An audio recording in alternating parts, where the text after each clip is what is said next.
Como cada lunes, David Miazo, que forma parte de este equipo, nos trae estrategias al grano. David, querido, bienvenido una vez más. Muchas gracias, un gusto estar conversando con ustedes y todos los que nos están viendo. Bueno, qué momento, ¿no? Presión sobre el tipo de cambio que se acerca cada vez más al techo de la banda autofijada por el gobierno nacional y todo lo que ha derivado justamente de un domingo electoral como el anterior, que sigue generando mucha reverberancia, no solo en el plano económico, sino también sino en el político más que en el económico. Quizá el económico sea una consecuencia de todo esto, ¿no? Sí, sí, tal cual. Estas semanas la economía ha pasado a un segundo plano con una presión cambiaria que ya lleva cerca de 3 meses, porque se empezó a calentar en el mes de mayo, con un gobierno que por el momento ha priorizado tratar de contener el tipo de cambio, hasta ahora usando principalmente herramientas monetarias, como fue la suba de encajes, como fue la suba de tasas, para tratar que no se recalente, aunque también se recalentó en la última instancia con el condimento político. Y esa dinámica que hemos visto básicamente, presión cambiaria, tasas altas y volatilidad en el precio de los activos, sobre todo a partir del lunes después de las elecciones, yo creo que va a seguir de acá a las elecciones en gran parte por todo el condimento de volatilidad e incertidumbre que genera la cuestión política. Pero en estas semanas, y como vos decías, el dólar tan cerca del techo de la banda, empieza a generar preguntas en el mercado sobre hasta qué punto el gobierno va a defender ese techo de la banda a solo 20 pesos del techo, ¿no? O sea, la expectativa de, che, en cualquier momento llega a ese punto, entonces el gobierno lo va a defender o no, porque ahí se juega su credibilidad, ¿no? Su reputación. Che, yo dije que esta era la banda y que si llegaba acá iba a vender dólares. Si vos a la primera lo incumplís, después cualquier cosa que digas hacia adelante va a perder fuerza, ¿no? Si yo te dije, llega acá y yo acá vendo dólares para defenderlo y no llego a hacer eso nunca, genera dudas, ¿no? Ahora, Puede ser dos que el miradas mercado sobre esto. perdón, si lo puede ser que el mercado testee eso. Sí, sí, de alguna Y manera a ver, lleguemos ahí a ver qué y pasa. vemos qué pasa. Tal cual. Che, hay incertidumbre. ¿El gobierno va o no va a tratar de defender el techo de la banda? Bueno, lleguemos a ver qué pasa, ¿no? Y una pregunta de fondo sobre esto, ¿no? Si decide defender el techo de la banda gastando reservas. Bueno, ahí están los pros y los contras de tratar de defenderlo. Los pros son básicamente esto de la reputación y la credibilidad que decíamos, y las elecciones. Porque esto genera un círculo vicioso. Más tipo de cambio, más percepción de problema en el día a día, menos votos, más probabilidad de lío, ¿no? Entonces, que entiendo que ese era el análisis que hacía hasta ahora el gobierno para tratar de usar todas las herramientas para contenerlo. Che, mientras menos votos saquemos, peor va a ser el despiole económico. Entonces, tratemos de contener el dólar por ahora. Entonces, eso los porqués, las elecciones y la reputación. Y después del otro lado, que el mercado va a leer como negativo en realidad que el Banco Central salga a perder reservas. Porque si algo positivo ha tenido el esquema hasta ahora, es que ha permitido llegar con toda esta presión cambiaria y todo, sin perder dólares. Dólares que además son finitos, ¿no? El Banco Central tiene de reservas netas 7.000 millones de dólares y el Tesoro otros 1.000. Aunque el Banco Central dice, no, tenemos 22.000 de reservas líquidas, no netas, no propias, pero 22.000 de reservas netas para intervenir. Entonces, está en ese juego. Por ahora el gobierno se mostró muy dispuesto a utilizar la tasa y las herramientas monetarias. Ahora la pregunta del mercado es, ¿va a usar los dólares o no va a usar los dólares? 22.000 porque cuenta con lo del FMI que teóricamente está No, en para... los 7 ya está lo del FMI. Ah, ahí ya está. ¿Y En por los qué dice? La de 22.000 los cuenta con los ahorristas. depósitos nuestros. Los Ok. ahorristas, los ahorristas. Por eso, así que... Y los compromisos de pago de deuda en el corto plazo. Bueno, eso es también lo que hacia adelante plantea grandes dudas sobre la continuidad del esquema, ¿no? Porque hoy puede estar bien claro ese incentivo electoral de tratar de contener un poquito el dólar, ¿no? Pero después de noviembre ese incentivo desaparece. E incluso la cuestión de la credibilidad o la reputación, si las elecciones no van bien, ya pueden construir un relato alrededor de por qué se cambia el esquema. porque ya pensando no en 45 días, sino en 2 años, es muy difícil sostener las tasas en donde están o sostener un esquema perdiendo reserva todos los días, cuando además necesita el gobierno de base 10.000 millones de dólares anuales de pago de deuda con los bonistas, suponiendo que puede patear todo lo que es organismos multilaterales. Entonces, eso es lo que el mercado empieza a leer. Después de noviembre, con alta probabilidad, las bandas no existen más y vamos a otro esquema, porque además de la fuerte demanda de dólares que tiene el dólar de manera genuina, turismo, importaciones, atesoramiento, le tiene que sumar otros 10 palos de que tiene que salir el tesoro a comprar al mercado de cambios. Porque hasta hace un mes la expectativa era, o hasta hace 2 meses, buena elección de gobierno, eso eventualmente permite bajar un poquito más el riesgo país, que estaba en los 700 puntos y necesitábamos que llegara por lo menos a los 600, y toda esa deuda se puede rolear. Bueno, hoy está en 1100. Esa posibilidad de rolear la deuda en dólares, que eventualmente existía la esperanza hace 2 meses, hoy la probabilidad es mucho más baja. Y en este contexto, ¿qué mirada sobre el mercado de granos? Mercado de granos te diré principalmente optimista, positivo. Todo este movimiento de tipo de cambio siempre y cuando quede en un tipo de cambio real más alto, por eso está la discusión del pass-through, de cuánto de la devaluación se pasa a precios. Si no se pasa toda la devaluación a precios, vos tenés un tipo de cambio real más alto. Eso en principio para todas las actividades exportadoras es positivo, porque de alguna manera ayuda a revertir parte del proceso que vivimos durante el último año y medio, con un proceso de apreciación cambiaria que te engrosaba en medir en dólares los costos en pesos o especificados, como los fletes, las labores, los costos de estructura. Entonces este movimiento en dólares en principio descomprime el margen por esa descompresión de los costos especificados que habían alcanzado a niveles altos al medirlos en dólares. Después, mercado de granos. Yo soy más bien optimista, creo que hemos pasado ya los pisos de precios de mercado, de precio de los granos, o sea, ya vimos los pisos. Todavía no está configurado un escenario alcista, pero ya buenas noticias productivas ya casi que no caben más para el maíz y la soja a nivel internacional. Entonces ya vimos los pisos. Por ahí en soja es un poquito más clarito, que ya vimos los pisos y empezó a retomar algo. En maíz no, parece que todavía estamos en los pisos, pero de nuevo, si bien no está claro que suban hacia adelante, creo que sí hay más claridad que menos que esto no van a estar.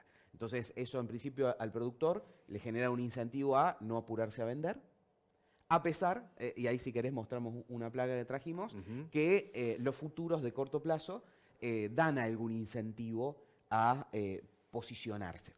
De nuevo, si ya vimos los pisos y no estamos en un mercado bajista, no tenemos tanto apuro ni por vender ni por fijar, pero hay algunas cositas interesantes. Por ejemplo, en soja tenemos un soja a enero, por ejemplo, de $308.50, cerró el viernes. Esto es 5% más que el precio disponible en solo 4 meses, ¿no? Eso te da una tasa anualizada, después de tener que descontar comisiones, etcétera, pero cerca del 15%. 5% más en dólares en próximos 4 meses. En solo 4 meses. Y con el maíz, si bien desde valores bajos, el futuro de diciembre está en $182, también te da un 5% en 3 meses, ¿no? Entonces, para el que ya prevea que puede necesitar liquidez y para el que ya prevea que estos números eventualmente le pueden servir, yo creo que son lindos valores, aunque de nuevo, no me apuraría y me apuraría menos a vender en maíz de lo que me apuraría a vender en soja, ¿no? Y de alguna manera los futuros también leen un poquito eso, porque mientras más se empina la curva hacia adelante, significa más expectativa positiva hacia adelante. Tu mirada, si tenés que vender algo, mejor soja que maíz hoy.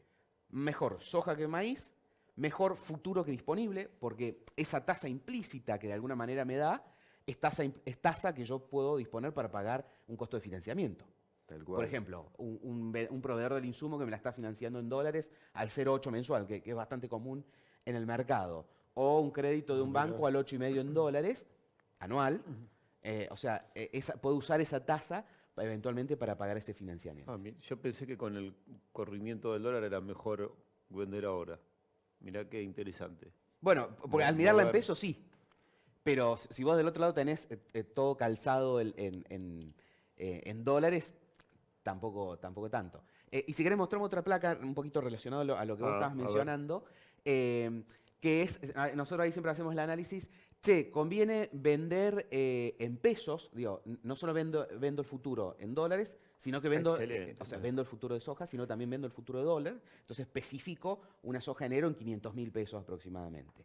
Bueno, eso, ¿me alcanza para pagar el costo de financiamiento en pesos, que es lo que vemos a la izquierda con una tarjeta agro o descontando cheque en el mercado de valores? No. No, mirá. No. ¿No? Porque las tasas están a Altísimo. tal nivel que incluso gra- un futuro bueno y un Me futuro de dólar contestaste con alto. una placa, David, qué espectacular. Y La el de la tenía derecha, preparada. también relacionado, es el tema de carry, que durante muchos meses, sobre todo el año pasado y a principios de este año, funcionaba. Che, vendo, hago tasa y eso me da mejor que vender en el futuro de alguna manera. Sí. Entonces ahí la cuantita que hacemos es, el puntito naranja es, vendo los dos futuros, como decía recién, soja y dólar, versus vendo hoy y hago tasa. Y están más o menos al mismo nivel. El futuro por futuro me da un poquito por encima. Pero si yo tengo expectativas de volatilidad de tipo de cambio, lo que estamos diciendo, que todo de alguna manera le mete un condimento alcista al tipo de cambio, preferiría hoy no especificarme y quedarme dolarizado. Futuro, preferirías en ese caso. Claro. Hacer futuro. Claro, pero quedarme en dólares, En no dólares, en pesos. sí, tal no, cual. no en pesos. Y eso Y me el- lleva un segundo a mercado de insumos. Sí, si me dejan un Sí, segundo. O obvio. tenía alguna pregunta antes. No, No, no, yo iba a los Iba a insumos, eso. justamente. Yo también soy bastante optimista, no solo por lo que decíamos de los granos, que recién me olvidé, salieron algunos datos desde aquí en Estados Unidos, que algún signito de pregunta ponen, y hay alguna probabilidad que en la próxima reunión la Fed baje la tasa de Estados Unidos, lo cual, esto es básicamente la correlación. Menos tasa, menos valor del dólar. Igual acá, digamos, más tasa para tratar de contener el valor del peso, digamos. Pero entonces, menos tasa, menor valor del dólar, como los commodities están expresados en dólares, cuando eso pasa, valen más al medirlos en dólares, ¿no? Esa es la lógica normalmente de, che, ¿qué tiene que ver la tasa con los commodities en general, más allá de cuestiones de stocks, etc. Entonces, son ahí dos condimentos que después de tantas noticias, principalmente bajistas en el mercado, nos ponen una primer noticia eventualmente alcista en el mercado de granos.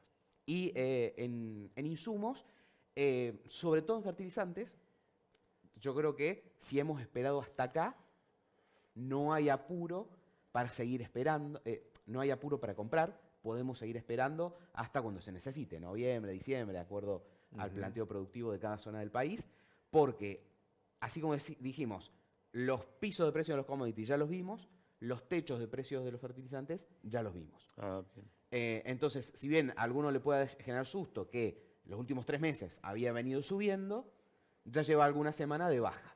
Entonces, ya vimos los techos de fertilizantes.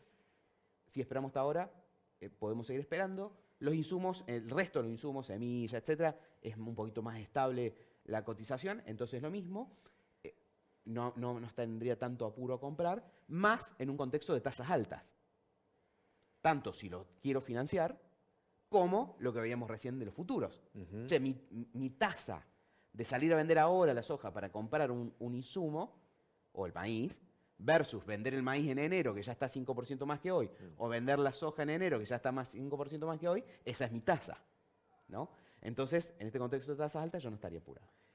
Impecable como siempre. Gracias, David.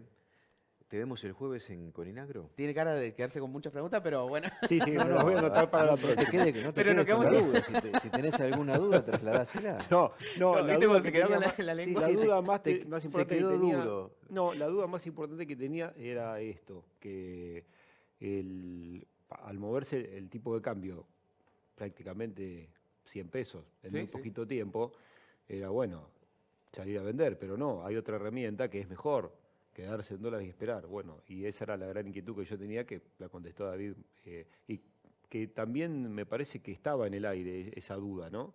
Sí, ahí también entra la expectativa que tiene uno, la expectativa de el escenario, al gobierno lo ve bien y todo esto se encamina. Bueno, si esa es lo más probable, seguramente salir a vender hoy con pesos y hacer tasa te va a salir bien. Pero claramente ha perdido probabilidad ese escenario. Y te vas a otro escenario, che, al gobierno no le va tan bien. Decíamos hasta ahora, el gobierno ha priorizado hasta hoy el dólar, o tratar de contenerlo usando las herramientas. Después de las elecciones no va a priorizar más eso. Va a tener que comprar reservas para poder pagar deuda, lo que decíamos recién, Tal cual. y va a tener que bajar tasas para que sea sostenible la actividad económica. Entonces, eso sí o sí te genera un tipo de cambio de equilibrio más arriba del que tenemos hoy.